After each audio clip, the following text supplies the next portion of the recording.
Hello everyone, good afternoon. Dear authors and invited guests, welcome to technical session 9C. Myself Adesh Bazare and this session would be moderated by me.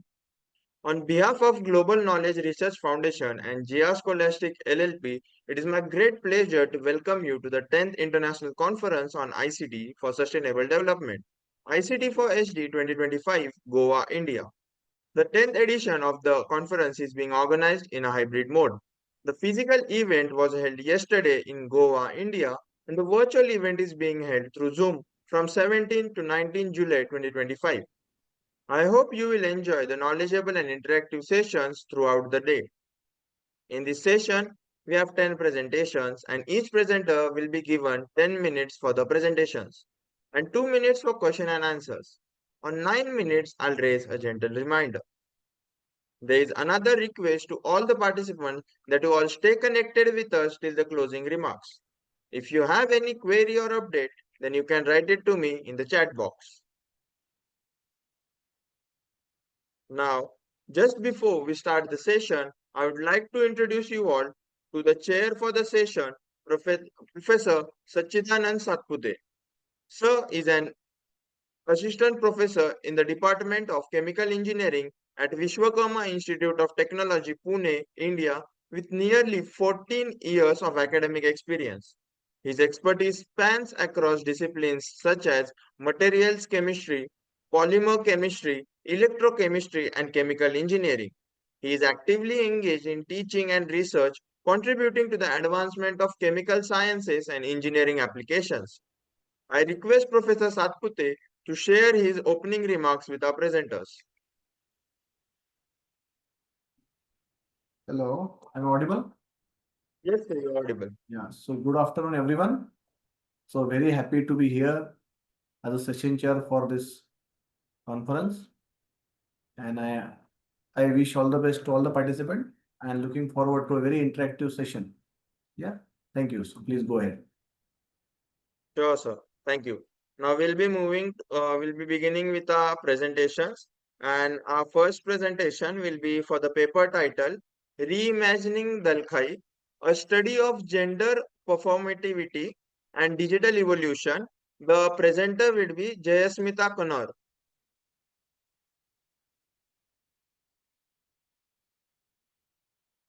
Thank you so much, sir. Can I share the screen now? Sure,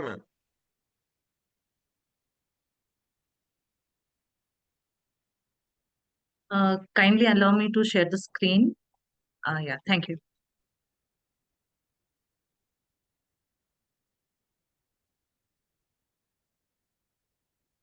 Sir, is this properly visible? Yes, ma'am, the screen is visible. Okay, sir. Thank you so much. So the title of my paper is Reimagining Dalkhai, a study of gender performativity and digital evolution. So this is a joint paper. I am the research scholar Jayashmita Kumar. I am presenting with my supervisor, Dr. Dipanjali Mishra. To begin with, Dalkhai is a lively folk tradition from Western Odisha, is intricately linked to cultural identity, gender, relations, and performance display. Dalkhai initially a ritualistic and celebratory dance form linked to agricultural societies has experienced considerable evolution, adjusting to societal changes and technological progression.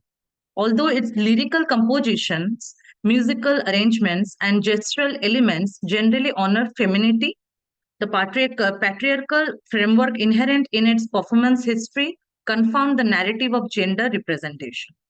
The performative aspect of Dalkhai is manifested in its lyrics, which I am going to explain in the analysis part, the vocal intonations and gesture movements which together shape womanhood within the folk imagination. Dalkhai is conventionally executed by young women who convey them themes of love, devotion, yearning with male drummers and vocalists typically supporting the performance. This binary framework, while seemingly festive, quietly perpetuates gendered inequality in which female agency is contingent upon male support. Dalkhai is not a fixed form. It demonstrates instances of subversion in which women assert agency through their verbal and physical expressions. Out of relevant review of literature, I have picked few of it. So I'm skipping this slide and I'll explain it in further slides. The objective of my study are to analyze the gender performativity within Dalkhai through the lens of Judith Butler's theory, to examine how digital media platforms have influenced the representation, performance, and dissemination of Dalkhai. And the last one is to investigate the intersection between tradition and technology in reshaping female agency within Dalkhai performances. So this is the theoretical framework that deals with Judith Butler's gender performativity in folk culture, embodied gender expressions, digital media as a performative space, patriarchal constraints. So Judith Butler's theory of gender performativity asserts that gender is not an intrinsic identity, but is formed by repetitive, discursive, and performative actions that reinforce societal norms. The repetitive expressions of gender roles in folk storytelling reinforces conventional gender norms. Research on Indian folk music indicates that lyrics serves as instrument of cultural transmission, reinforcing dominant ideas while simultaneously offering avenues of subversions. At the same time, Dalkai is not a static tradition. As folk narratives often emerge from lived experience, they also contains contradiction and resistance. Many songs by females shows desire, critique male abandonment, or express dissatisfaction with marital expectations. These subversion movements, though often subtle, disrupt the hegemonic gender discourse and demonstrate what Butler described as the possibility of agency within constraint. Coming to the traditional gender roles. So, as we know that in this particular form of performance, especially the Dalkai, females used to dance and sing, and where the males used to perform by playing the instrument. Without instrument, you cannot dance or you cannot sing. So somehow the females are, depend upon the male instrumentalist, which shows that they are depending. The one gender is depending on the on another, and somehow this ritual which was there to express the emotions, especially when in the field of folk music, females are trying to sing or try to express what actually they used to suffer in their lives. And so that shows that how in the patriarchal society, even in the traditional forms of folk music or dances, these things prevail. For example, Dalkhaire, Jili Jili Nadira Jala, Riyanti tu Deuchi Ma, Gheni Ghara, Boda, Bola. O Dalkhai, the river flows sparkling, a mother gives her daughter away, strengthening her household. That means here the mother is telling that after the marriage ceremony, the daughter will leave the house. And before that, uh, before facing any problems, when she was there in her own house, she should learn all the household things that in her in-laws, she will never face the problems that generally the mother used to face before. So, a firmly ingrained perspective that a daughter's major obligation is to migrate from her family residence to her marital habitation is represented by this poem. Coming to the next part, that is subversion through lyrics. Through lyrics, we can see that another example I can give that, oh beloved, I was carrying the load. If I had the strength, I would have stuck back. According to the lyric conveys unhappiness with physical labor and predicts revenge against an oppressive entity. This is in contrast to the submissive feminine stereotypes that are prevalent in other Dalkhai songs. Through this act of rebellion, the subordinate femininity that is historically linked with Dalkhai tale is thrown into the question. The third one is embodied performativity. Here we can see another song. I'm sharing the translated one. We shall sing like blooming flowers. The young girls will dance, smiling all the way. Compared to the opportunities for public creation participation that are provided by Dalkai performances, the limited and private responsibility that are ascribed to women within the context of familiar setting are contrasted with the opportunity that are provided by Dalkai performances. Digital transformation. Here, of course, there is a chance that we can, there is always a way that we can preserve this tradition through archival digital archive, and how these things actually, when once it is archived or digitalized, people will get to know that through how through the folk song and the folk forms, these things actually showing the reality of the society, how the female artists are, submissive, females are submissive in the society, and the society actually clearly shown the patriarchal form, and through this, there is also a chance that the female artists can also get more chances to perform this, share their concepts, share their emotions, and that will reach to worldwide. It will never be constrained to a particular zone or area. Excuse me, ma'am. Therefore, the key. Yeah, sorry to interrupt. Just wanted to mention and I Yeah. remind that you have 2 minutes of time left to conclude your presentation. Yes, sir. Yes, sir. So, therefore, the key findings are gender is performed, not inherited. Women agency is both expressed and controlled. Digital platforms reshape gender representation in a positive way. Tradition faces tension between authenticity and innovation. And coming to the conclusion part, Dalkhai, a vibrant folk tradition of Odisha, function as a medium for cultural preservation and a vehicle for evolving gender expressions. This study, grounded on Judith Butler's theory of gender performativity, analyzes how Dalkhai's poetic narratives uphold, negotiate, and at times subvert traditional gender norms.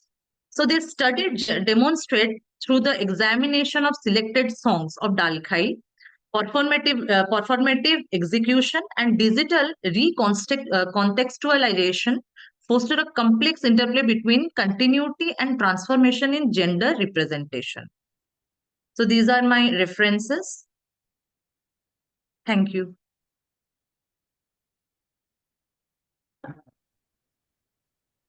Okay, thank you, ma'am. Thank you so much. Just wanted to check out. You mentioned about digital platform. So Yes, sir. how does that platform interfere with this dance, and how it enhances, or what does it enhances, or what does it add to that, add to your topic? Okay, sir. Sir, if just for an example, though I am from Odisha, I know what kind of folk traditions are there here, but we are following. But how it is relevant in the society and how to preserve it, normally we do field works for that. We used to record it or took some interviews in semi-structured form, and through which we uploaded in the social media, and especially in the YouTube and Instagram and also Facebook, to maintain a record that somehow we are archiving the tradition and culture, uh, so that the next generation will get it to know. Otherwise, other than this, researchers also sir, actually done by some few researchers that they are documenting it, they're keeping it in CD form, which is not even relevant for now, but they are doing that. When we go for surf the library, we get to know that there are CDs, but not it is not even reaching out to people who are actually researching in this field. So there is only the social media platforms. If one can upload and give the proper details about it, then it can be archived and it can be transferred from one generation to another generation through social media. So digital platform, of course, play a great role in this. So your research is basically into how do you preserve this culture for future. Am I Yes, sir. correct? Yes, sir. And in that, are you putting some efforts, like you are studying the ways it could be done, or are you I, documenting yes, sir. something I am and documenting. Along with that, I am also collecting the name of the folklorist. I'm recording their voice along with the permission of clearing the ethical permission from my institution that I'm taking the videos and photographs and taking interviews. Yes, it was little bit difficult that I can capture all the music forms or dance forms because they are not going to perform according to my timing. They are going to perform anytime according to their suitable. Yeah, that was the biggest problem I'm facing. But somehow, till now, I've collected more than 120 songs like that. And I'm working on it. Still, I'm working on it, sir. So basically, you'll be digitally clearing and making it suitable and available for people. That's where Yes. the efforts are. Okay. Yes, sir. Good. Thank you. Thank you so much, sir. Thank you, ma'am. We'll be proceeding with the next presentation. The next paper to be presented is a study on spending behavior of credit card users with reference to Varda city. The paper will be presented by Nisha Fulzele.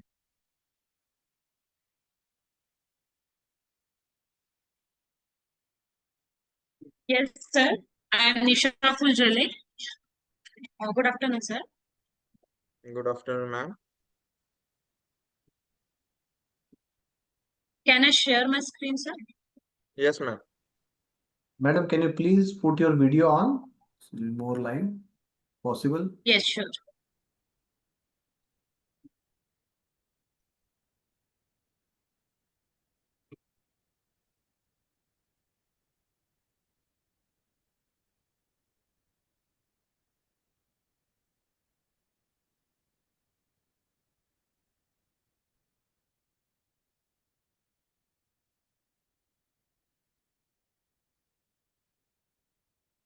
Sir, I am audible to you? Yes, ma'am. You're audible and the screen is visible. Yeah. Can you please make it full screen?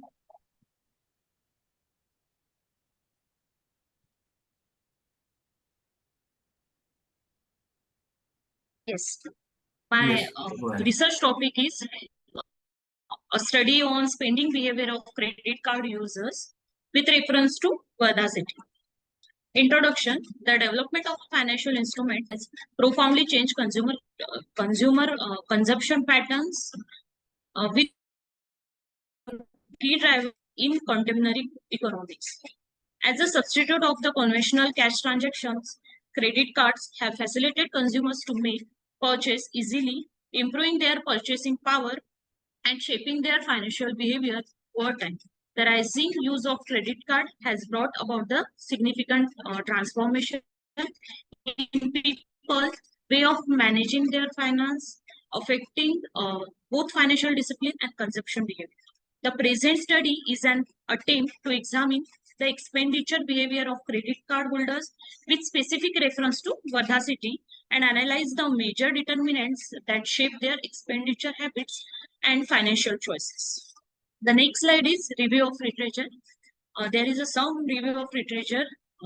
We can see Mansoor and studied that the credit card spending is influenced by the income level, promotional offers, easy of digital transactions, and financial literacy. In seconds, Singh and Verma found younger consumers show a higher tendency for online and EMI-based purchase, increasing financial risks. Desai and Menon believes that sociological pricing, peer influence and reward programs significantly contribute to impulse or status-driven spending behavior. According Excuse me, to the madam. Sharma and Gupta, Madam, just small yes, question. You have mentioned, you have not mentioned where it is published. So maybe next time when you present, you can please add it. So what is mentioned is the name of author, year, yes, but then the publication house become more important. Just know what type of, where it was published. Yeah, go ahead. Just a suggestion.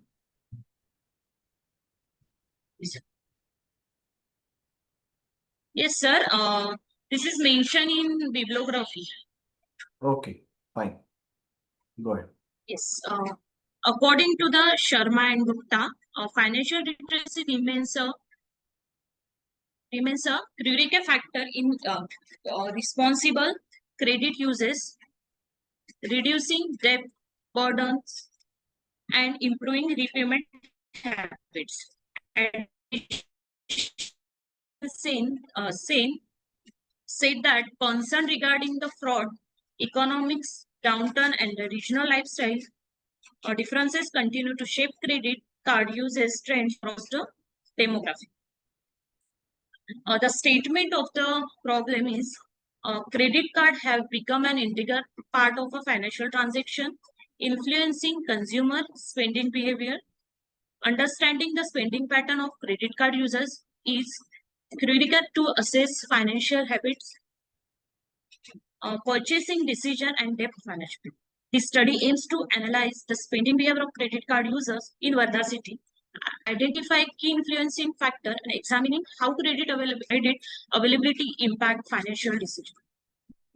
The research methodology, this research is analytical as it seeks to describe and analyze the spending behavior of credit card users. The study uses both primary and secondary data for comprehensive analysis. The study considered credit card users from Varda city as respondents. The sample is selected to ensure the diversity in terms of age, income levels, and spending habits. Sources of data collection: first is primary data. Primary data collected through the structure questionnaire, and the second one is secondary data. Data gathered from the financial report, RBI publication, research articles, bank reports, and relevant literatures. Tools of data analysis, correlation to the test hypothesis, and identify significant relation. Objective of my study is to analyze the spending behavior of credit card users in Varda city, to identify the key factor influencing credit card expenditure. There are two hypotheses. First, null hypothesis is there is no significant change in spending pattern amongst credit card user in Varda city. The alternate hypothesis is there is significant change in spending pattern among credit card users in Varda city. The second null hypothesis is there is no significant difference on factor affecting spending behavior of credit card users in Varda city. Then there is significant difference on factor affecting spending behavior of credit card users in Varda city. Yes, sir, we can see the graph here. The data analysis of spending behavior of credit card users. The graph says that that while user the favor of credit card for the specific transaction, daily expenses are still managed through the cash. The increase in credit card spending over time is in conceive with mixed opinion. Many users are neutral. Many users are neutral about shopping frequency, indicating that spending habits vary among individuals. Online transactions seems to be dominant reason for credit card uses. Overall credit card uses is prevalent for the major expenses and digital payments, but not for the everyday spending. This is the second graph for factor affecting spending behavior. Excuse me, ma'am. Yeah, Yes. sorry to interrupt. Just wanted to mention you have 2 minutes of time left to conclude your presentation. Yes. This is the second graph, sir. You can see the factor affecting spending behavior. All the graphs are mentioned here. Then come to the hypothesis testing. The result and finding of my study is there is a null hypothesis rejected. So alternative hypotheses are accepted. The study concluded that there is a significant change in spending pattern amongst credit card user in Varda city. With the help of second hypothesis, there is also there is also rejected the null hypothesis. So the acceptance of the uh, alternate hypothesis is here. There is a significant difference in factor affecting the spending behavior of credit card user in Varna city. The next slide is finding and conclusion. The growing adoption of the digital payment system is evident, particularly among newer users, with 50% having used credit cards for less than a year. Spending behavior shows substantial variation across different user groups, especially in shopping frequency, online transaction, high value purchase, and responsiveness to promotional offers, as confirmed through NO analysis and correlation analysis. However, the preferences for using credit card for daily expenses remains consistent across groups. Key determinants influencing spending include income stability, credit limits, and availability of EMI options, while social influences like peer pressure and status while have minimal impact. The finding highlight a personal and a financial driven approach to credit card uses. Additionally, the study underscores the importance of a financial literacy and tolerate banking product to support diverse user needs in a semi-urban context. As credit card adoption continues to rise, ensuring responsible uses through proper awareness and inclusion strategy is essential to prevent financial distress among new users. Suggestions: financial institutions should offer target awareness program on responsible credit uses for new and young users. Customized credit product should be developed for the low income and the self-employed individuals to enhance financial inclusion. Banks should promote financial literacy campaign focusing on the budgeting, EMI uses, and credit score management. Gender sensitivity products and promotion can encourage higher participation from women. Regular monitoring of user behavior trends can help bank offer smarter data-driven services. There is bibliography.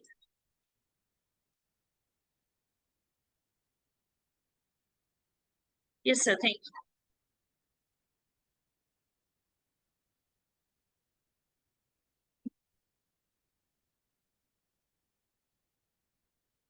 Sir, I'm audible to you. Thank you so much, sir. Yes.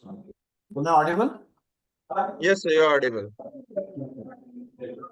Okay, madam, good collection of data. So what is the objective you by analyzing what would be objective in terms of what study the pattern, correct? How it is going to be used? Sorry, sir. How this? You are not audible, sir. Can you repeat the question, please? Yeah, am I audible now? Yes, sir. So how your analysis of data is going to be useful?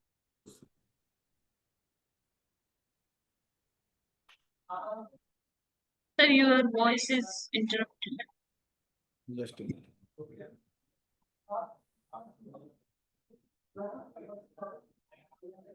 Just a minute.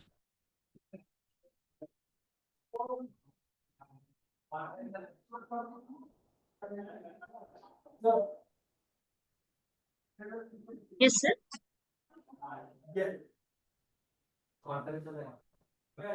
So are you facing any internet connectivity issues? Yeah, I think I. Yes. No. Okay. Sign हो जाएगा एक बार होगा.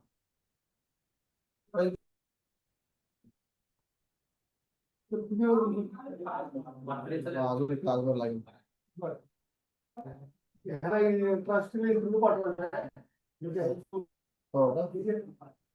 So should we proceed further then?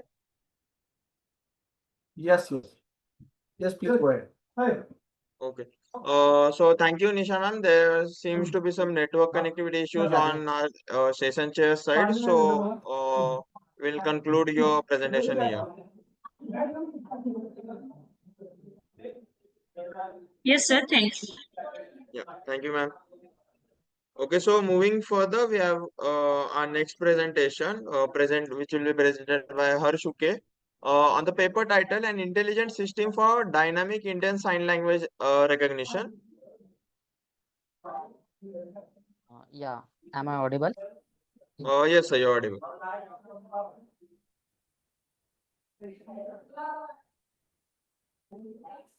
Hello.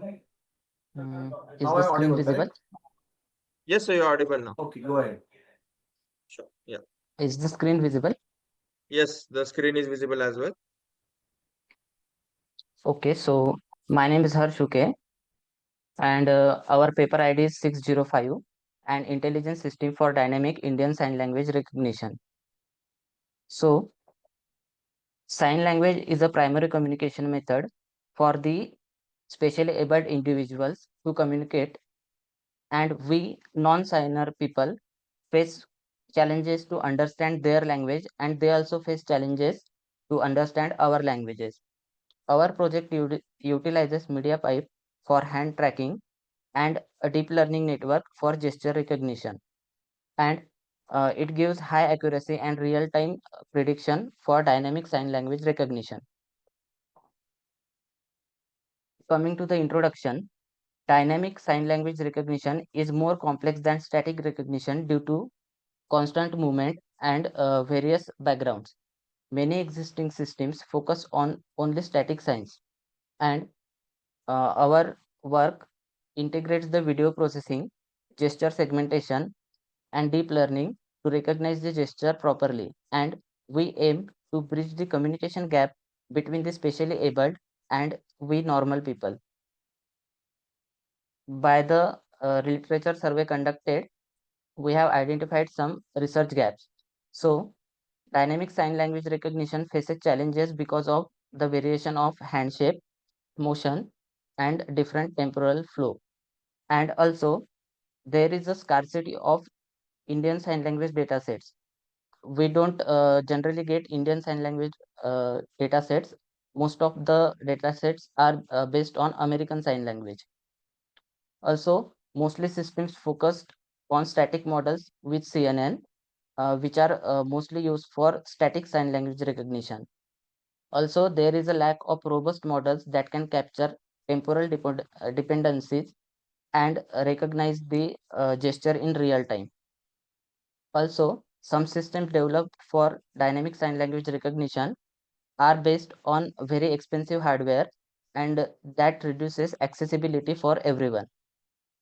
Now, our proposed methodology is that first of all, the data collection. So, we recorded the gestures from specially able students at Aadhar Mukbadir Vidyalay, which is in the vicinity of our college. Then, in the pre-processing, we turned the video into individual frames and computed optical flow to track the motion. We then applied MediaPipe hands and open pose to detect the hand region and extract 21 key landmark coordinates per hand. And these landmarks encode the hand shape and orientation at each frame. After that, we have model training. So, we have trained CNN, LSTM, and trained random forest as a benchmark. The CNN captures the hand configuration in each image, which is used for static gesture recognition, while the LSTM connects how the hand moves over time, and that means the LSTM records the motion that turns one gesture into another. And then we trained these models with supervised learning on our labeled videos. To prevent the overfitting, we have augmented data by varying brightness and gesture speed. Also, when we recorded the gestures from the students of Aadhar Mukbadir Vidyalay, we naturally got the variation of different people, different lighting, and different backgrounds. And then the final step is our live video input. So our model can be run on a desktop or a PC, and from the live video input, we have dynamic gesture prediction, and we get the real-time output of the gesture. Coming to results and discussions, uh, the CNN plus LSTM outperforms random forest in both dynamic and static gesture recognition. For example, the average accuracy of CNN plus LSTM is 97%, while the random forest accuracy is 92.26% for a dynamic sign language recognition. For static sign language recognition, the CNN gives 96.84% accuracy, average accuracy, while the random forest gives 92.1% average accuracy. The example is the gesture for sorry, which in Marathi we call Shamaswa, detected over multiple frames with increasing prediction accuracy. Then our model is robust across various gesture speeds and lightning conditions, and the real-time interaction is possible with consistent outputs. So this is one of the uh, frames in dynamic gesture. So as we can see in the frame A, it is the first action in the dynamic gesture of the word sorry. So our model consistently took the live input and processes it and gives the output continuously.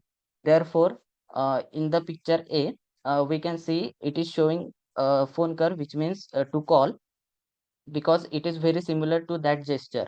Then in the second picture, it is showing me, which means me, because the action maps to the word me. But when the total action is completed from frame A to C, we get the correct output, which is sorry, Shamaswa in Marathi. This is the performance matrix calculated of our model trend, and we can see the CNN plus LSTM accuracy is greater than random forest in dynamic prediction as well as static sign language prediction. Coming to the conclusion, we have designed an efficient system for real-time Indian Sign Language recognition with better accuracy, and it promotes inclusive communication for the specially abled and normal peoples. Coming to future uh, enhancements, we can use various uh, languages. Currently, we have only predicted the gestures in Marathi. We can add many different languages. Then we can collect more data, and we can broaden the gesture vocabulary. Then we can optimize this system to be implemented in our handheld devices, and we can improve the model for better processing speed so that we can have a seamless interaction. Thank you. Okay, Harsh, wonderful work. So your branch, Hello. hello, am I audible? Yeah. So you're from which year and branch? Currently, I am in fourth year, CS AIML branch. So I'm just trying to understand uh, data and convert into words. How it is done? It is like word to word, correct? That's the translation. Sir, can you repeat the question? Yeah. So what the input you have shown, Hmm. input what goes is a word and output is input is voice and output is word. No, sir. No, sir. Input is our live camera feed, Okay. and the output is the predicted word for that gesture.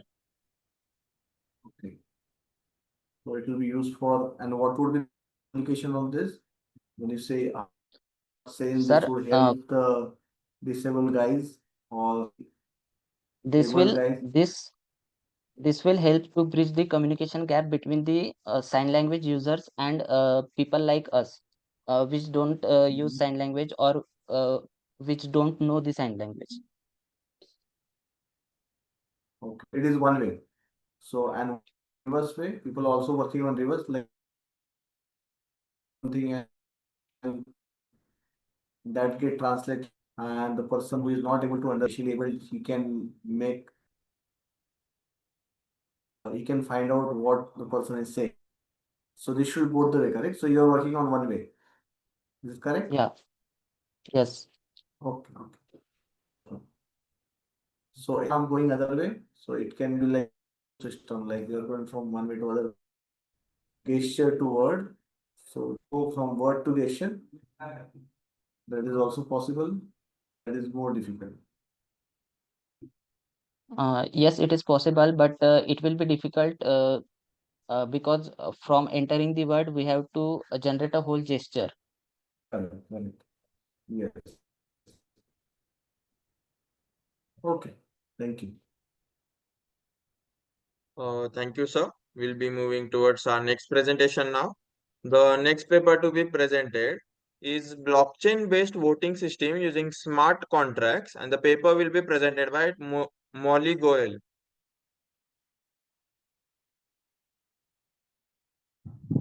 Hello. Hello. Yeah. Yeah, good afternoon, everyone. Am I Good audible? afternoon. Yes, you're audible.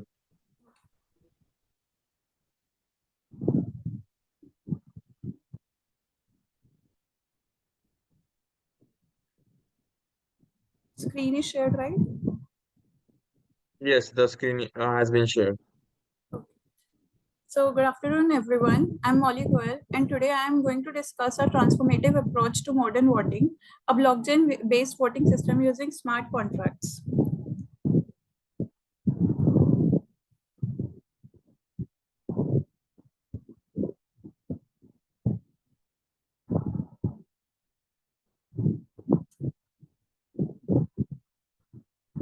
Ma'am, there seems to be, yeah, the your screen share was turned off.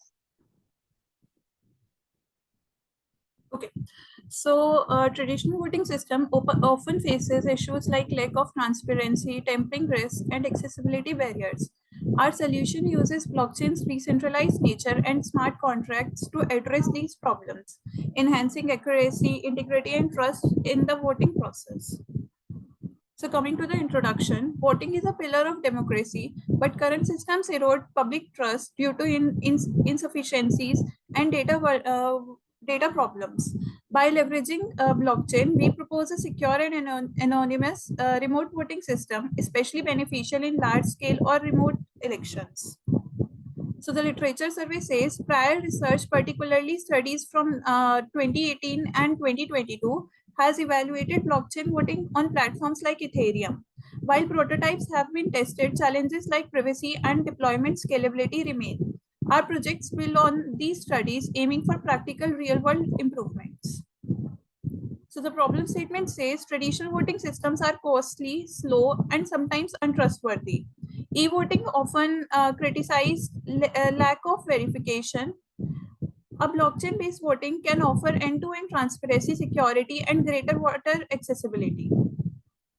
So these are the existing systems. The traditional voting system, which is secure but is inefficient. The second is internet voting, which is accessible but vulnerable. The third is hybrid systems, which try to balance both but faces issues with scalability. So the proposed approach says our system introduces a few core innovations. First is voter registration via mobile and email. Second is identify verified via blockchain. Third is votes are encrypted and stored immutably.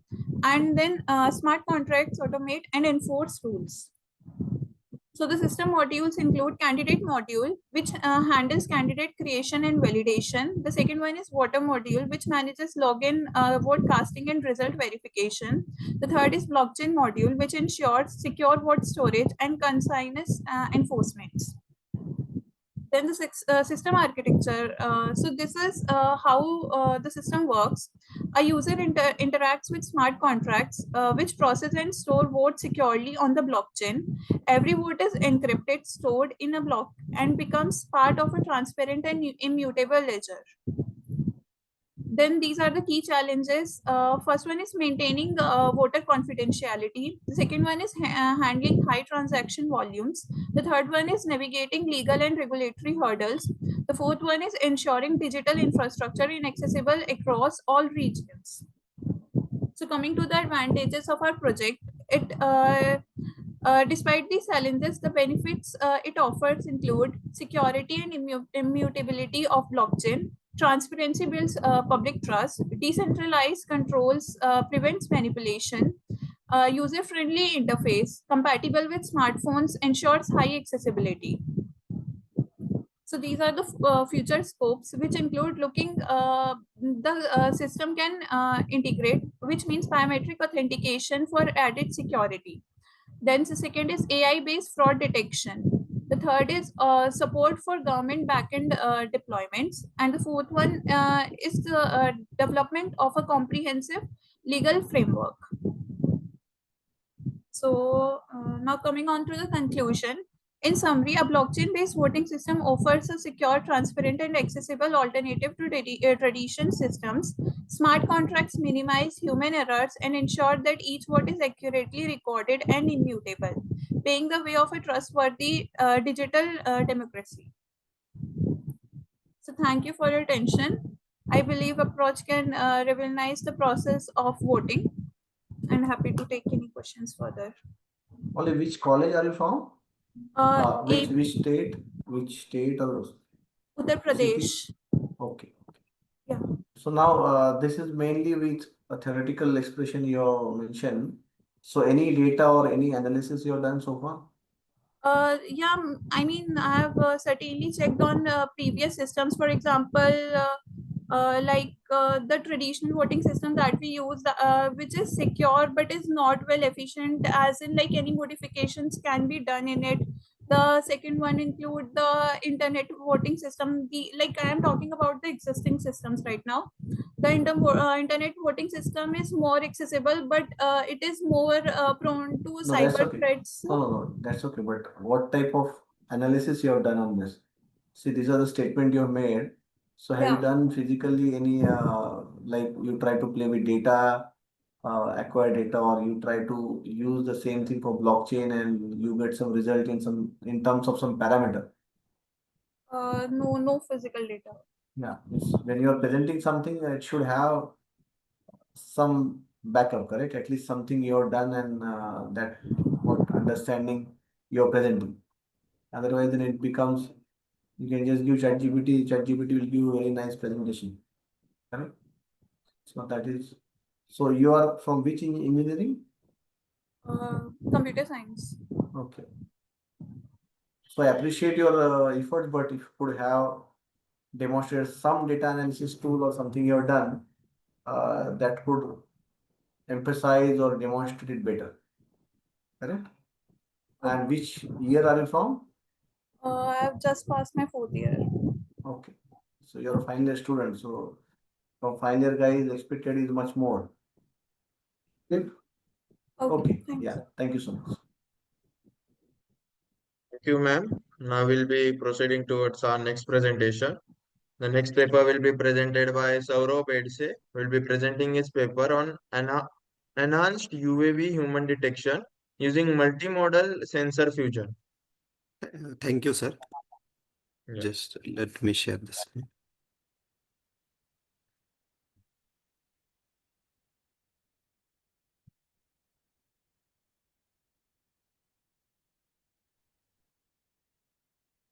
Sir, is my screen visible? Yes, the screen is visible. Okay. So good afternoon, everyone. Myself, Saurabh Bedse. I am presenting my project, Enhanced Human Detection Using Multimodal Sensor Fusion. So our team includes myself, Vikrant Patil, my colleague Om Darekar Prithviraj Dhande, and guided by our professor Manisha Mane. So this is our agenda, which we will cover: introduction, problem statement, objective, scope, literature, survey, etc. So moving forward with the introduction. So UAVs, which stand for Unmanned Aerial Vehicle, are vital for surveillances and rescue, but traditional RGB cameras fail in challenging conditions. Our solution uses multimodal sensor fusion, which consists of thermal plus IR for reliable and real-time detection. We deployed YOLO V8 version model optimized with Tensor RT on Jetson TX2 GPU, achieving robust performance in diverse scenarios. So we have gone through the 10 almost research papers, out of which I have mentioned 8. So all these papers are published on IEEE websites. So our literature survey identified limitation in current UAV detection. So first paper consists of RGB only methods, while in low, high, occasional we add thermal plus IR model. Second, statistical models struggle in dynamic environments. We have used deep learning fusion. Third, RGB for fire detection in weak in smoke night. We added thermal and IR dataset for that. So all these datasets from all this literature survey, we have identified some research gaps. So so out of this research path, we have considered some gaps. So which were feasible for our project. So key research gap includes lack of IR data in UAV datasets, poor generalization in occasional high altitude views, limited real-time optimization for edge devices, basic fusion methods with underutilized attention-based fusion, rare sensor-wise performance validation, missing real-time alertation, dashboard integration, etc. So from this research paper, we have identified the problem statement. So our problem statement consists of existing real-time object detection struggles to balance speed and accuracy for critical application. UAV systems rely on single sensors, perform poorly in challenging environments, low light, adverse weather, etc. There is a critical need for robust multimodal sensor fusion and improved dataset to overcome bandwidth and computational constraint on UAVs. So objectives. So we have developed a real-time human detection systems using multimodal sensor fusion, which consists of thermal plus IR data, trained and deployed on optimized YOLO V8 model for speed and accuracy, evaluated performance using mean average precision of 50 to 95 and interference speed. We have also trained various variants of version 8 models such as YOLO V8 large, small, mid, and achieved a balance between detection speed and accuracy. For scope of the project includes detecting humans only, no behavior post estimation, processing live aerial imagery from UAV mounted thermal and IR cameras, delivering real-time interference and alerts via UAV dashboards, deployment on UAV platforms using edge devices. So this is our system architecture. So initially there will be a UAV platform which will capture the UAV images. So UAV images will be of two types, either thermal or infrared. So based on this, the processing, sensor fusion and augmentation will be performed, and also model will predict on those data sets. So we have for dataset, we have used HIT UAV datasets, which stands for high altitude infrared thermal images. So implementation, we have used Python as a primary language. So for deployment, we have used Streamless or Flask, and for model deployment, we have used YOLO V8 model, and which is trained on the GPU. So for results, we have acquired the result of 76.5 accuracy. So existing models which consist of only RGB, so its accuracy is 71%. So we have achieved interference speed of 24 on Jetson TXT model, which is a GPU. So these are the results of our project. So it's a multi-class classification model. So we can detect either car, other vehicle, person, car not determined, etc. So challenges we have faced during this. So challenges include sensor misalignment, thermal overexposure, latency on edge devices, environmental variability, and low confidence in collisions. So in conclusion, We successfully built a real-time human detection system using multimodal fusion. YOLO V8 with SE blocks achieved 76.5 mean average precision on HIT UA datasets. Our systems runs on 24 FPS on Jetson TXT, suitable for UAV deployment. Live dashboards and GPU alerts makes it mission ready. So our project addresses practical deployment constraint with technical rigor. So future work includes lightweight transformer models, adding LiDAR satellite data, federated learning on UAV teams, adaptive fusion based on environmental environmental cues, and extending to multimodal detection and behavior analysis. So for reference, these are the references. Okay, sir, wonderful. So I just missed. I had a connection issue. Am I audible? Yes, sir, yes. So which college are you from? Dr. D.Y. Patil, Pune, Pimpri. Okay. And branch? I have passed out. Branch my was AI and data science. Okay, wonderful. So good work. So you had done some physical model also, correct? Then try to Yes, sir. do coding.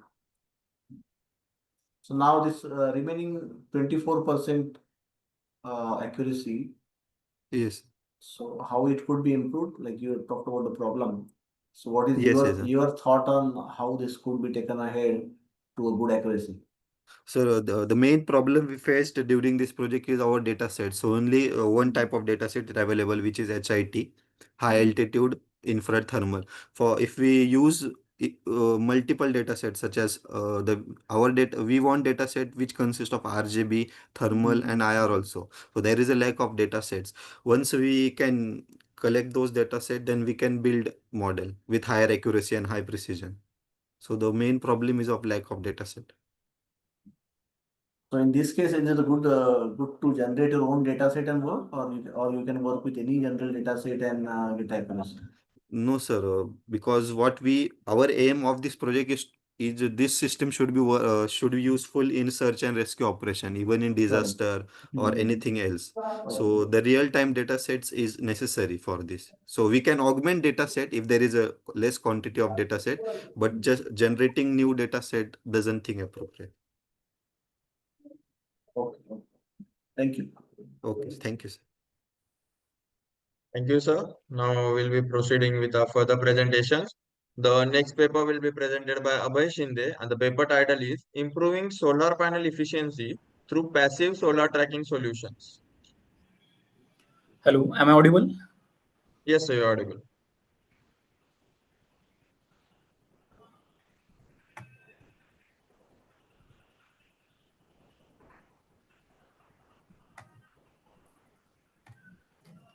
Screen is visible now, sir. Yes, the screen is visible. Okay. Good afternoon, Sachinand sir. Good afternoon, Adesh sir, and good afternoon to all the presenters. I am Abhay Shinde from JSP Maresue, Pune, and our title of the project is Improving Solar Panel Efficiency Through Passive Solar Tracking Solutions. These are my teammates, Nirmiti Ketal Samruddhi, and our guide is Dr. KP Molkar ma'am. So basically, we are going to cover the content, introduction, abstract, proposed solution, literature survey, system architecture, and etc. So let us start with the introduction to the problem. The problem with the regular solar panel is that they don't follow the sun as it moves, so they don't always get the most sunlight. This reduces how much actual energy they can produce. While some systems can move the panels, they are expensive, need electricity, and can break down. Passive solar tracking solutions, which don't need electricity, offer a simpler and more reliable way for panels to move and capture more sunlight. The abstract is solar energy is a clean, abundant, and timeless source of power. To maximize its efficiency, solar panels must face the sun directly. But since the sun moves throughout the day, maintaining the idle angle is a challenge. Traditional tracking systems work well but struggle in poor weather.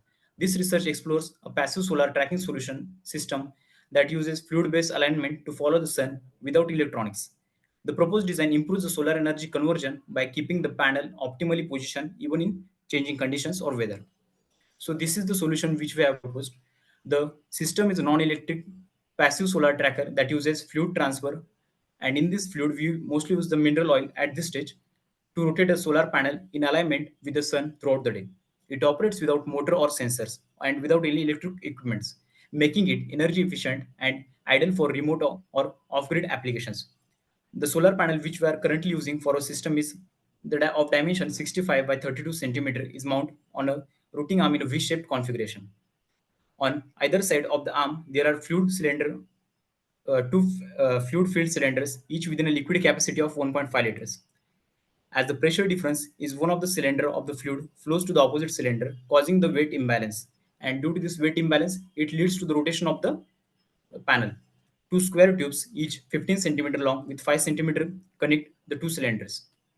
So here in this diagram, you can also see its system architecture. This imbalance rotates the arm, keeping the panel aligned with the sun for optimal solar energy capture. A roller clamp on the tube regulates the fluid flow rate, ensuring smooth and gradual movement of the panel. As the sun sets and temperature drop, the pressure difference reverses and the fluid begins to flow back, partially resetting the panel's position. This system is low cost, simple, and maintenance free, requiring no external power or complex electronics. So these are basically the literature survey we have done, and we have done almost 50 plus, and here are few.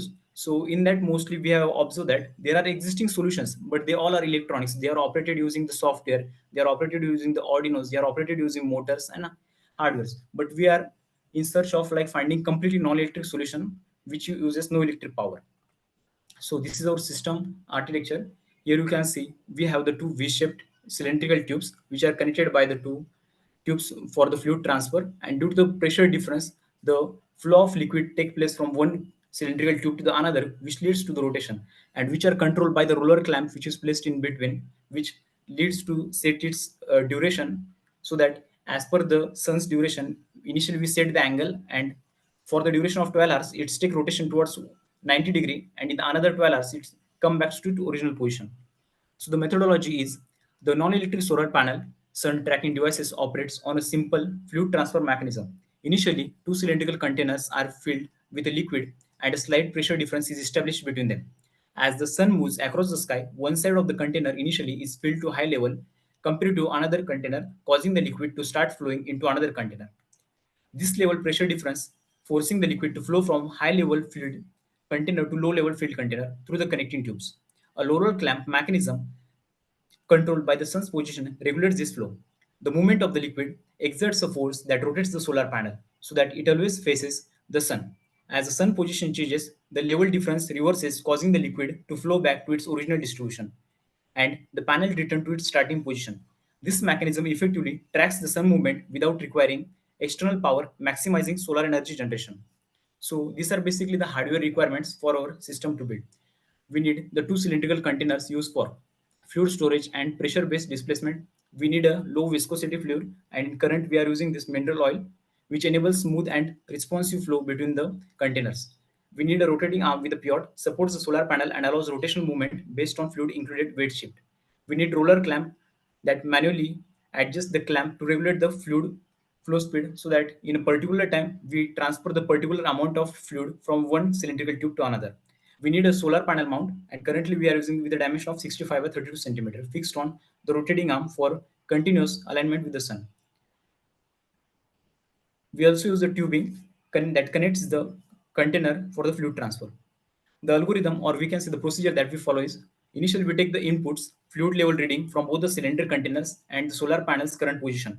Now we follow the following step after that. We read the fluid level readings from both the containers. We calculate the fluid level difference, determine movement direction based on which container levels, adjust solar panel to track the sun, continuously monitor and adjust the position. And also along with this, there are also the different angles of like particular city or particular location that we have to set for the solar panel. So for that we set the angles of the panel as well. Additional consideration are adjust sensor sensitivity for accuracy, control movement speed to avoid excessive adjustments, implement safety features to protect the system, regularly calibrate sensors and tracking systems. So these are our results and outcome. So tracking the success, system effectively tracks the sun throughout the day, adjusting panel angle passively without motors and any electronic devices. Energy efficiency. We operate with a zero external power, like it is completely non-electric, so making it highly suitable for low resource areas. Reverse flow performance. Currently, partial reset, we like when the liquid transfer from one cylindrical tube to another, we are successfully bringing the 99% of the liquid back to its original position in the same liquid, same cylinder, occurs naturally through pressure equalization full reset mechanism still in development.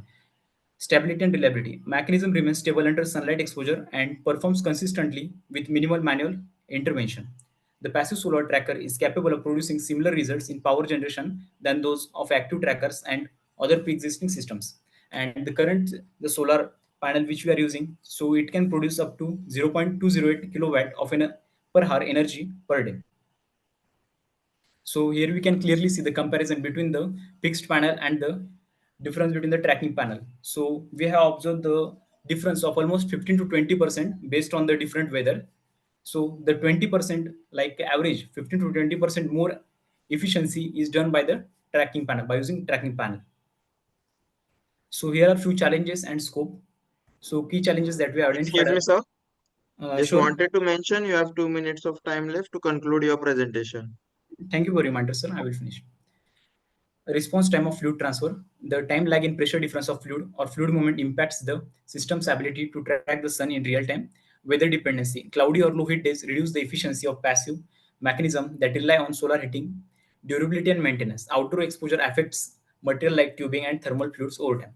The scope of the solutions are design and implement a fully passive solar tracking system based on fluid dynamics and gravity, target small scale residential and rooftop solar panel installations, ensure the system is cost effective, robust, and low maintenance over long periods. So here are few innovative impacts and benefits for the environment and society by using our device. How this solution innovates. Simplicity utilizes a fluid transfer mechanism, avoiding complex electrical components. It is also cost effectiveness, non-electricity required, reducing manufacturing and operating cost. Reliability, durable mechanism designed with minimal maintenance. Adaptability, easy integrates with existing solar panel systems. Potential benefits that we have are increased solar energy generation, improved solar panel efficiency by accurately tracking the sun, reduce fossil fuel reliance, boost clean energy, lowering dependency on fossil fuel, low energy cost, reduces electricity bills for residential and commercial users. Environmental, as it can also lower the cost as it can easily install at rooftop that we have done at this stage. Environmental benefits helps mitigate climate change by promoting renewable energy, economic growth, potential job creation, and economic simulation in the renewable energy sector. Long-term impact. The solution could drive the global shift to clean, affordable solar energy, accelerating the transition to the sustainable energy future. So here is we come to the conclusion that we have developed a non-electric passive solar tracking system using fluid-based mechanism. System relies on a fluid pressure difference and weight imbalance for automatic rotation, eliminates needs for electronic or motorized components, making it cost-effective and energy efficient. Achieved successful tracking from morning to evening using the fluid shift mechanism and 99%. And in some case during the sunny days we have like reverse the 100%. So 99% reverse reset has been implemented, allowing partial return to initial position after sunset. Here are few references that we have gone through, like which are existing solutions but which are completely electronics. And here is the details regarding the patent that we have filed for our system, which is under a process now. Thank you so much, sir. And we can have Q&A. Okay, wonderful, wonderful work. So Thank you, you're sir. from mechanical department? Sir, I'm from Computer Science and Business System Department. Okay. Yes, sir. So question is, when you're mentioning to heat it up, that rod should be facing to sun, correct? Now I'm No, just sir. trying to understand, your panel is up. Then how does this gas? So is it like behind the tracking system as you have shown, behind that solar panel, or it is sideway it is S- taking the energy? So actually, it is not based on the heating system. It is based on the pressure difference between the two cylindrical tubes. Here you can see like the fluid. Yeah, so this is a panel up and this tube is down, correct? Yes, sir, it is V-shaped tubes, and like initially we placed in one direction at initial installation. After due to the pressure difference, we use in a roller clamp in between them to flow the liquid fluid from one tube to the another tube. And like initially we have done the analysis like how much liquid we should flow from one tube to another tube so that it can tilt. So based on that we set its duration so that Oh, currently we but have set. finally it is going to be heated and that balance would be maintained, correct? Yes, sir. So that maximum heat, like when the panel continuously facing towards the sun, so it can absorb the maximum heat and can leads to maximum Yeah, electricity generation. that's my question. When Yes. you're saying it, when it's facing the sun, now this Okay. tube will not be facing the sun, correct? No, So sir. Tube is below. It is yeah, so it's below the. indirectly getting heated with the energy of sun. Yes, sir. correct? Yes, sir. Correct. Okay. So initially you have to give a start Yes, sir. to make Initially, it we have big. to set it like taking into consideration, for example, the solar angle of the Pune city is like 21 to 22 degree. So we have to set it at that angle, and based on that, we have to set the speed of the roller clamp. So based on that, the fluid transport takes place. Okay. So you have used the mineral oil as you said. Sorry, sir. You have used mineral oil. Yes, sir. Mineral oil. Because sir, we have taken like another liquid, but there is a problem with that they can easily evaporate or like Mhm. they're so take into consideration all that one like freezing point, boiling So points. So mineral oil yeah, is correct. So so these are the closed tubes, correct? yes, sir. Correct. Close tubes. And is it a metal tube? No, sir. Currently, we are using polycarbonate tubes Okay. because metal tubes are too heavy, so it is very difficult Mhm. to tilt them. So Mhm. polycarbonate can be tilted easily. Okay. Okay. Good. Thank you. Thank you so much, sir. Thank you, sir. Now we'll be moving towards our next presentation. The next presenter is Trupti Khede, who will be presenting a paper on plant disease detection techniques and automated approach. Good afternoon, everyone. Myself Dheeraj Marathe. We are from same group, and I will be presenting the today's PPT. So, can I share my screen? Sure, sir.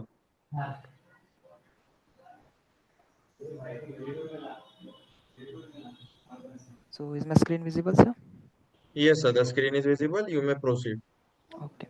So, title of our presentation is Plant Disease Detection Techniques and Automated Approach. So, I will be start with the introduction. So, agricultural production rate plays a vital role in economic development of a country. Our project titled as a plant disease detection techniques and automated approach aims to utilize the advanced machine learning algorithms to accurately identify the and diagnose the crop disease from a crop image. There are several challenges in this project, like image quality variability. Means when the farmer will upload an image of a certain crop, then there will be chances that the image have a low resolution, the image is a blur, and then this will affect the model's accuracy as the model is trained on a high resolution images. The another is that diverse crop and disease types, like handling wide range of crops and diseases requires extensive training of training data and model generalization. Another is a limited internet access. Like many rural farmers in may have unreliable internet, impacting the real time image processing and result delivery.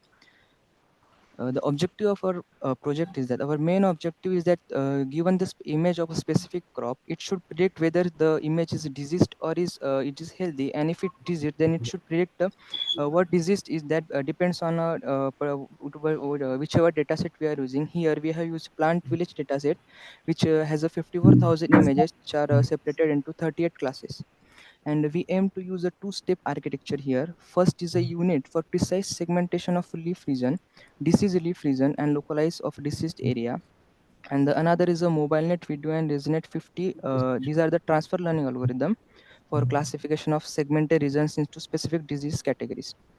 So these are some we have read the over 40 research papers among which these are some of the top research papers. One is the deep learning based leaf disease detection in crops using images for agriculture application, whose methodology is that they have used a transfer learning algorithm like DenseNet 1 to 1, ResNet 50, VGG16, Inception V4, which have high fine-tuned hyperparameters. Another one is a plant disease detection and classification techniques, a comprehensive study of the performances.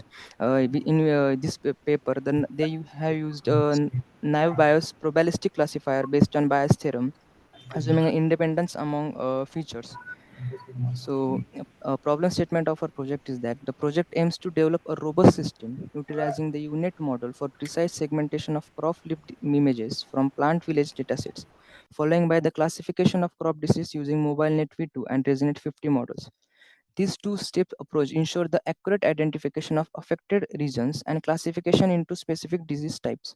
The combined framework will be trained and fine-tuned to classify 38 types of crop diseases, which we have in our current data set, leveraging the feature extraction capabilities of mobile net v2 and transfer and resonate 50 for improved accuracy and generalization. The advantages is that it's a timely intervention, like enables early detection of a particular crop and allows the farmer to take a swift action and reduce the crop losses. Another one is cost effective, like it reduces the need of expensive manual inspection by hiring a particular expert for inspection of a disease and the infection of a farm. So another one is increase the accuracy by using a ML model like UNIT for precise segmentation. And UNIT is a particularly famous for its segmentation, precisely segmentation, and mostly used in medical field also. And another one is Resonate 50 to deliver precise disease identification. And we all know that Resonate 50 is trained on ImageNet dataset, which have over millions of images. And it's a transfer learning algorithm. This is our proposed system where like these are the 38 types of crop images, and where then we have pre-processed that images, and then using the both unit model and mobile net and resonate 50 transfer learning model, we have predicted into the particular classes. The use case diagram is that like per user if, which is a farmer, our end user will upload a particular image, disease image on our website, and then image will analyze at the back end. Then first it will be converted into a mask image using the unit, and then using that mask image, it will using the transfer learning algorithm, it will predict the disease and give the result to the farmer. Like this is the flow chart. And the farmer will upload a crop image, then it will get pre-processed and then generate a mask image using the unit which I have mentioned earlier. Then using the feature extraction of that image and classify using transfer learning, it will show the result to the user. So as I mentioned earlier, the implementation is the first we have created a binary mask data set of original images using the OpenCV techniques. Then to train the unit model, we have used this both data sets. Like first one is the original data set, and another one is the data set we have made using OpenCV, which is the binary mask data set. Then using the both data set, we have trained a unit model. Then using that trained unit model, we have predicted another data set. Like we have predicted the original precise mask images of the original dataset, and then using that precise mask image dataset, we have combined original three channel RGB images and predicted the mask images in the fourth channel, and then use it to train the Resonate 50 model for the precise disease classification. So these are some screenshots of our websites, and this is the confusion matrix of both MobileNet V2 and Resonate 50 algorithm, where we can see that the higher the darker the square, the means that it's predicting that disease more accurately. And as we can see that Resonate Excuse me, 50 sir. is giving. Hello, Yeah, yes. sorry to interrupt. Just wanted to mention you have 2 minutes of time left to conclude your presentation. Yeah, okay. So these are our the test graphs of our both the MobileNet V2 and Resonate 50, where we can see that the Resonate 50 is showing the more accuracy on test dataset than the MobileNet V2.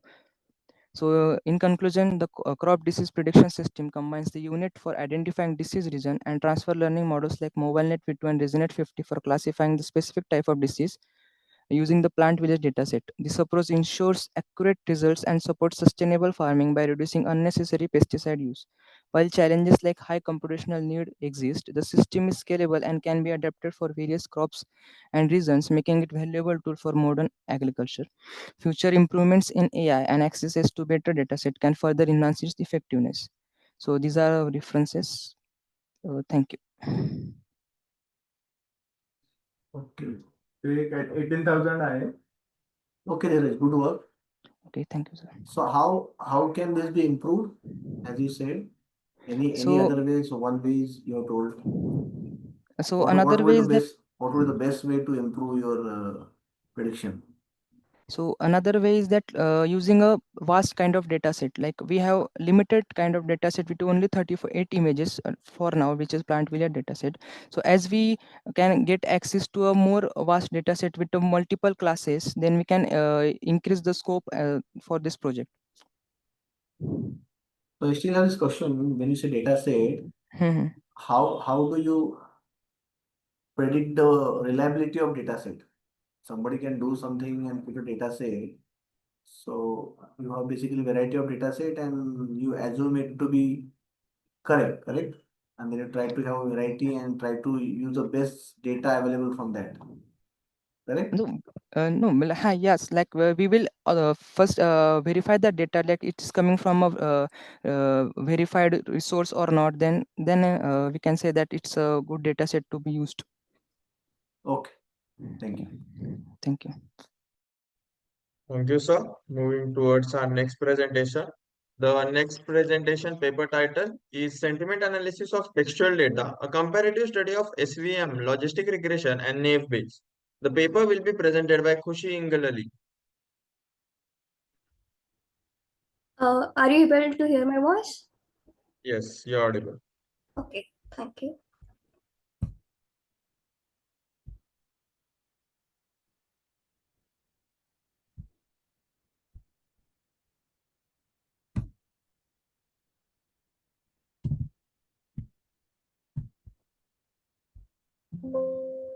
Is my screen sharing? Yes, your screen is visible. Slides are moving? Yes. Yeah, thank you. Good afternoon, everyone. Myself, Khushi Ingrali. I'm from Kerala Technological University. Paper ID 666. Our work title is Sentiment Analysis of Textual Data, a comparative study of SVM, logistic regression, and naive Bayes. So coming to agenda, we have introduction, objective, motivation, literature survey, and all. Introduction. Today, we are living in a digital era where social media platforms like Twitters have become more powerful channels. Khushi, can you make it full screen? Okay, okay. Is this visible? Go ahead. Okay. Yes, ma'am, it's visible. Yeah. Okay. Where people like to express their thoughts, emotions, and opinions, where it's about politics, products, or the personal experience. But there's a challenge with millions of tweets posted daily. How do we actually make sense of these massive, unconstructed, and noisy text data? That's where sentiment analysis comes in. It is a technique that uses machine learning to detect and interpret emotions in the text automatically. Coming to the objective, our objective is to build a machine learning based system that classifies tweets into two categories: negative, uh, positive and negative. We also compare their performance of three popular classifications, that is logistic regression, support vector machine, naive Bayes, and we finally evaluated how feature extraction methods like TDF and IDF and bag of words impact the model performance. Coming to the motivation, with sheer volume of social media content, it's not simply feasible to analyze it manually. We automate the sentiment by using automated sentiment analysis. We can improve customer service, track brand reputation, understand public reactions, either it may be event or policies, even monitor trending opinions over time. Literature survey. To support our approach, we renewed 9 influential research papers in this domain. That the key takeaways, like deep learning models, particularly like CNN, LSTM, RNN, and by LSTM, CNN consistently outperform traditional models, and most effective studies used pre-training embeddings like word to vector, glove, and fast text. Assembly models combine multiple algorithms that usually provide better accuracy. Coming to methodology, this is the flowchart that we have processed our methodology flow. Here, the data set used is Sentiment 140 data set, where which contains 1.6 million labeled tweets. We process these data sets into pre-process the text by removing the noise and irrelevant data. We applied TF, IDF, and bag of words to convert the text into numerical form.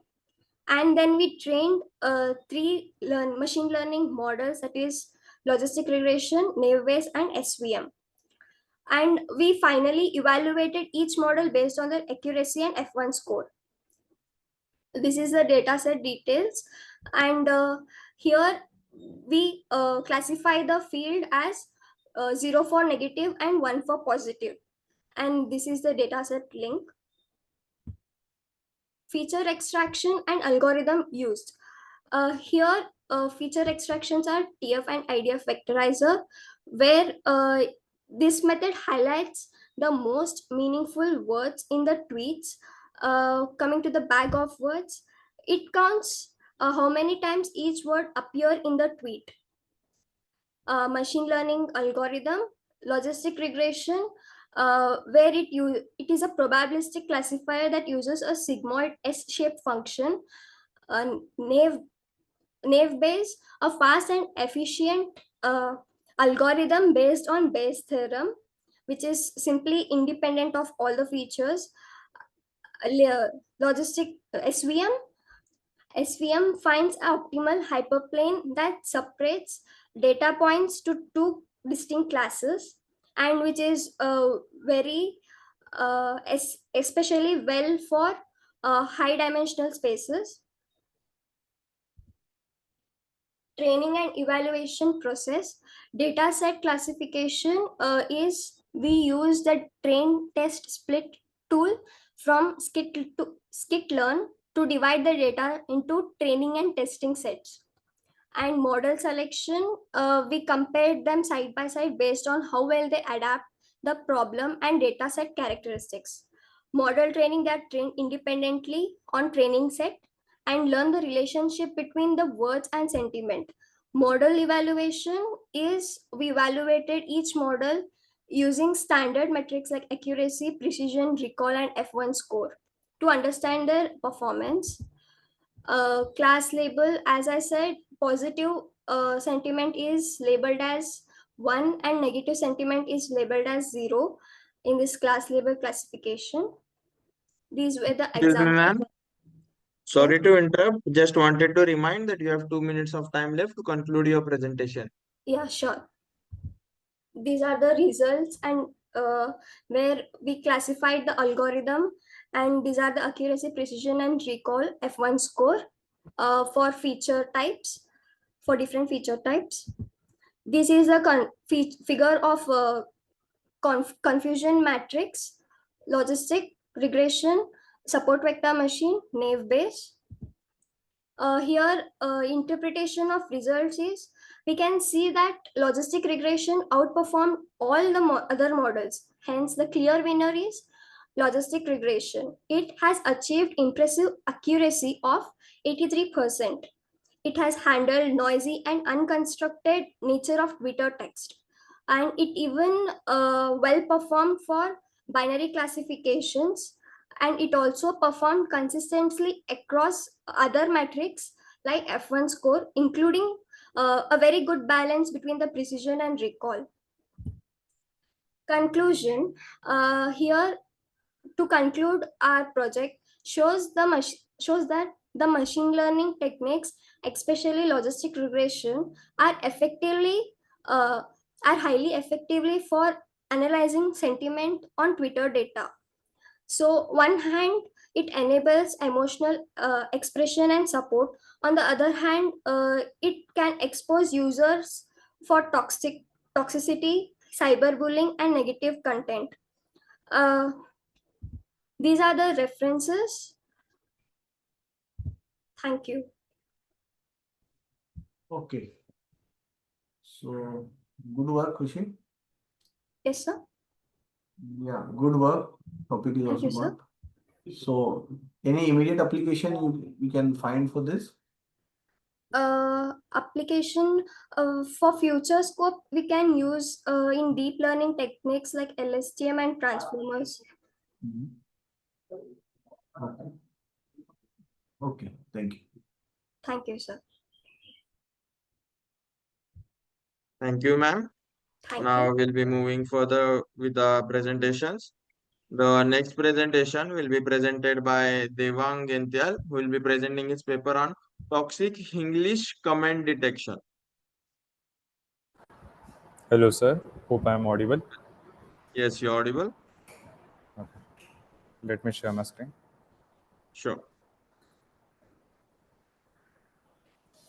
Yeah, is it visible? Yes, your screen is visible. Okay. Hello, everyone. I'm Devang Gential. So I'm here to present for the research paper that is toxic English comment detection, and our paper ID is 632. So the problem statement we are addressing is detecting toxic and non-toxic comments in English language. English is basically a mixture of English plus Hindi. Like in today's world, we talk Hindi in form of English while using texting app like WhatsApp, Instagram, etc. So the main problem here is the current model fails in detecting code mixed languages, and there is a diverse of data set. Also, the main challenges are in code switching and transliteration and imbalanced data sets. Like the data sets currently available has a lot of entry about the negative comments as compared to the positive comments. So this is the literature review we have conducted, and these are some of the few papers. So as you can see, the above 4 papers are mostly using heavyweight transformer models, which results into the following F1 scores.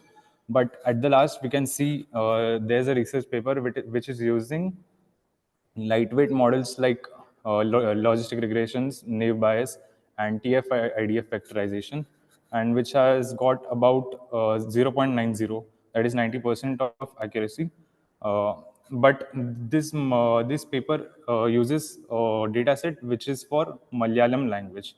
So we are working in Hindi and English language. So we got a push from this paper and really studied how the models were implemented. So here we propose our methodology. That is, we have created an ensemble model.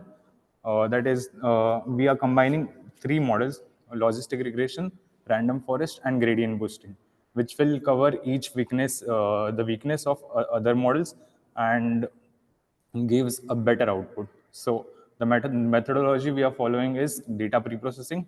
We are pre-processing the data set, removing all the unwanted data and null values, and we have applied random oversampling for balancing the classes, the negative as well as the positive. And in feature extraction, we have used TF-IDF with n-grams 1 to 6. And yeah, coming to model training, we have used logistic regression, random forest, and gradient boosting. So we have used soft voting ensemble architecture. And in evaluation prediction, the predictions are made as toxic or non-toxic for the testing data set, which is split into 20% of the actual data set. So we have evaluated the complete model on the generic metrics that are accuracy, F1 score, precision, and recall. So here's the system architecture. So we have the data set at the very start. Then we do data cleaning, that is data pre-processing. Then we do class balancing to balance the data set size and the classes. And we do feature engineering, that is feature extraction, converting those textual data into numerical features. Then we are applying the ensemble model, that is mixture of logistic regression, random forest, and GBC. So at the last, we do soft voting to get final predictions, and we are evaluating based on these predictions. So here are the results of the complete architecture. So each model gives around the following results separately, but when we combine all these models and use each model's power, and we overcome the weakness of each model, we get an ensemble model which is mostly higher accuracy and F1 score as compared to the other above models. So this is how we implemented the model as an application in a Java app. Like, and there are, as you can see, there are 2 chat applications. That is, the left hand side is user 1 and right hand side is user 2. The left hand side user is trying to send some toxic messages to the other user, but the bot itself detects the toxic comments and doesn't send to the other user. So in this way, this model can be implemented at business chats or like schools where the toxicity is not allowed. And the advantages of our architecture is that we are focusing on class balancing to address the classes for positive as well as negative. And it works for code mixed languages as Hindi plus English. And we are using lightweight models, so it is more faster than transformer models. So again, the drawbacks here are context awareness and sarcasm. Like the model is not well enough to understand the context of the chat, and there should be also a sarcasm tolerance to make sure the predictions are more accurate. And yeah, here I conclude the presentation, which focuses on the study of toxic comments and developed a model which results into 0.908 F1 score and tackled challenges in code mixed languages. Thank you, sir. Okay, Deva, good work. So just trying to understand uh, how this could be utilized. You are trying to Yes, sir. analyze. So, for example, if a school application has a chat section where students can chat to the school or like principal or a platform where everyone is present, at that place you don't expect any student to say any wrong word or cuss words. So we can use that as monetizer there, as well as the main implementation can be on social media apps or like gaming platforms. So there are many rage situations in gaming. So there can be also implemented. Gaming, how it is useful? When people play games, there is a chat section where people, if they get angry because of other person, they use such kind of words and all. Yeah. Okay, okay. Yeah, thank you. Yeah. Thank you, sir. Thank you, sir. Now moving towards our last presentation for the session. The last presenter is Prajwal Sorse, who will be presenting his paper on seamless handovers in 5G networks, the WLAN to LTE. Yes, sir. Yeah, Let me share my screen first. sure.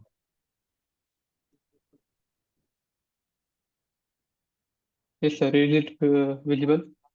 Yes, your screen is visible. You may proceed. Yes, sir. Uh, so good morning, good afternoon, sir.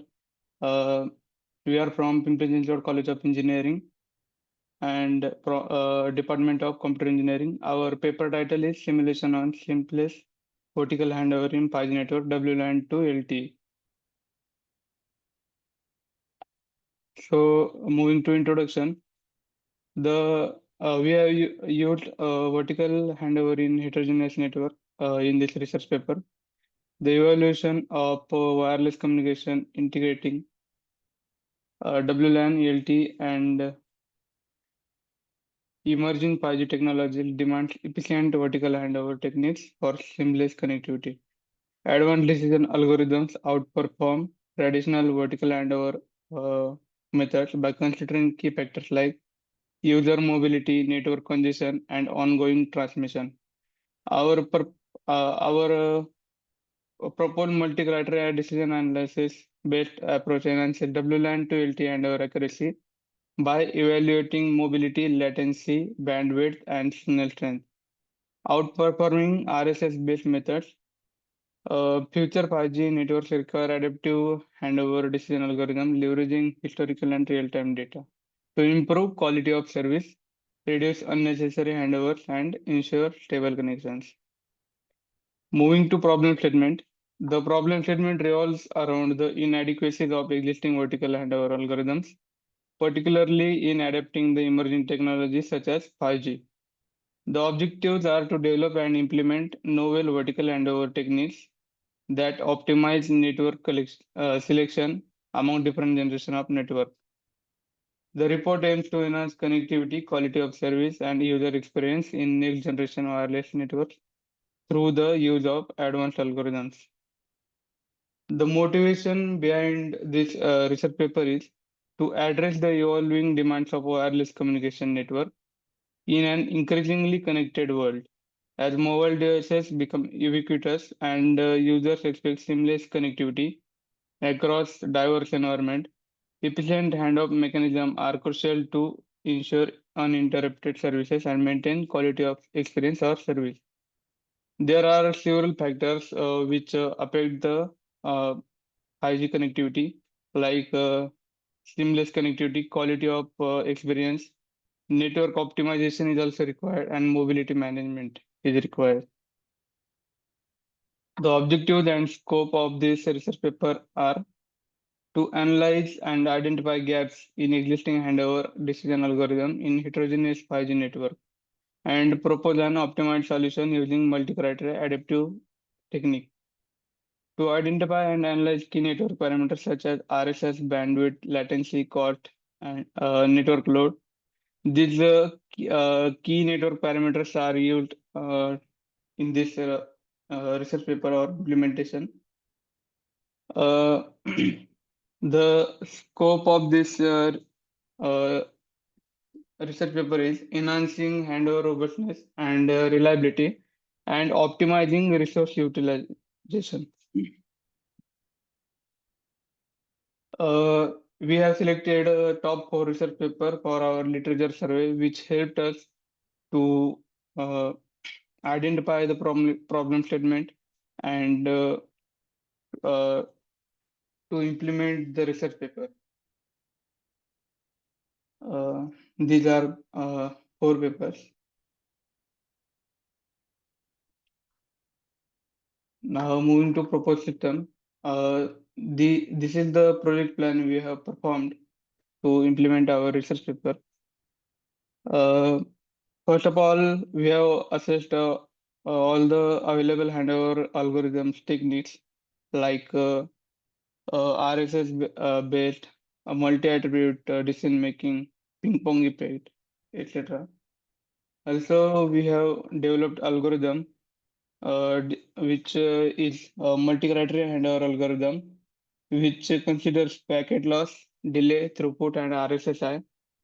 We have also used make before break method for smoother transitions. This is the uh, key solution for the development of the algorithm. Next, we have implemented the research paper in Omnet++. Also, performance evaluation and optimization. It compares multi-criteria handover algorithm with traditional RSS-based methods, optimizing quality of service, delay reduction, and handover success rate. Here is system architecture. The system architecture mainly consists of components like user equipment, source GMB, which is the next generation node B, which is connected to the user equipment. Next is target GNB. It is also known as 5G core. Uh, Next is AMF, access and mobility management function. A 5G core component responsible for managing user equipment access and mobility. A core network component responsible for handling user data, forwarding, and routing. The working of this system architecture is simple, like user equipment is initially connected to the source GNB. When mobility is triggered, that means Excuse me, when sir. user, yes, sir. Just raising a gentle reminder, you have 2 minutes of time left to conclude your presentation. Yes, sir. Thank you for reminding. The source GNB communicates with the target GNB via exchange interface, transferring the user equipment context. The user equipment is switched over to the target GNB, then control signal flowing via N1 and N2, and user data flows via N3.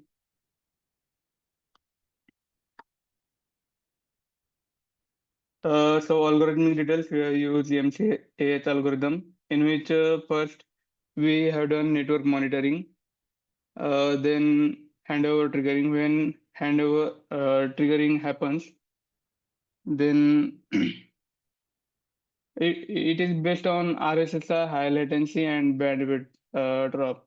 It automatically apply dynamic threshold adjustment rather than a fixed RSSI based trigger. Next is network selection. Multi-criteria decision-making techniques evaluate available network and choose which is best suitable for connection. And then handover execution takes place. The key parameter is make before break. These are hardware and software specification. We have mainly used Omnet++ and INET framework, and C++ for Omnet++ script writing, and Python for, we have also created a website, a custom website for present simulation by using HTML, CSS, JavaScript, and Flask based on Python libraries. Also, for data analysis, we have used Google Colab and also Visual Studio. The results are these algorithms improved upon traditional RSS-based and call-based handover techniques by dynamically adjusting the handover threshold based on network conditions like congestion, signal quality, and user mobility. Instead of fixed RSSI threshold, the handover decision dynamically adjusts based on network load, user speed, and link quality. Now I move to conclusion and future work. The seamless service flow in 5G network relies on efficient handover mechanism, especially during WLAN to LTE transition. This study explores existing challenges and innovations, introducing of multi-criteria handover algorithm as a key contribution. Simulation result confirm improved quality of service by reducing handover delay, packet loss, and enhanced throughput. The study highlights the importance of adaptive handover mechanism like make before break, considering multiple network parameters beyond RSSI.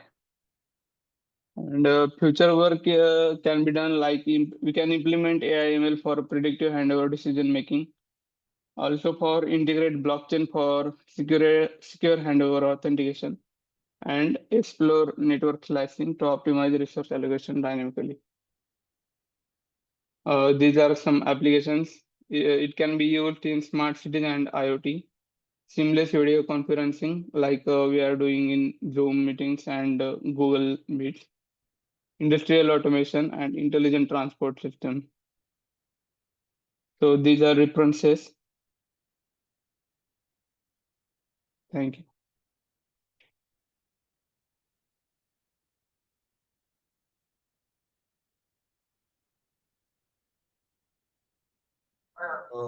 Okay. Yeah. Rajat, how So do do we have you any questions? yeah, industrial automation you mentioned, how do you use this concept in industrial automation? Yes, sir. Sorry. How do you use it in industrial automation, as you mentioned? Sir, in automation, like if you purchased a car, there is inbuilt call calling feature, inbuilt calling feature. So we can improve in that so that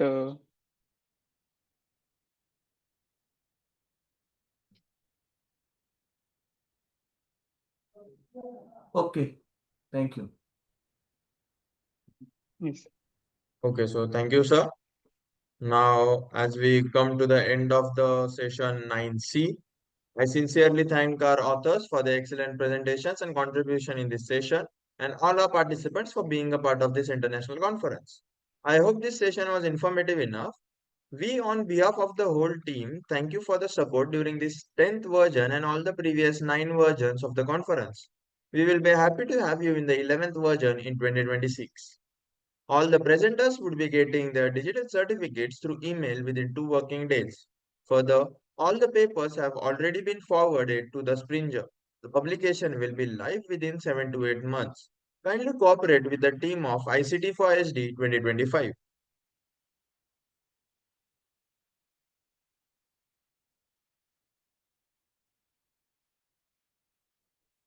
Also, lastly, I also thank our session chair, Professor Sachidanand Satpute, for chairing the session. A token of appreciation to the chair on behalf of Team ICT4SD 2025 and Global Knowledge Research Foundation and partners. So, thank you for your valuable presence. Okay. Thank you, Adesh. Yes. Thank And you. lastly, I kindly request you all to switch on the camera for a quick snapshot of the virtual conference.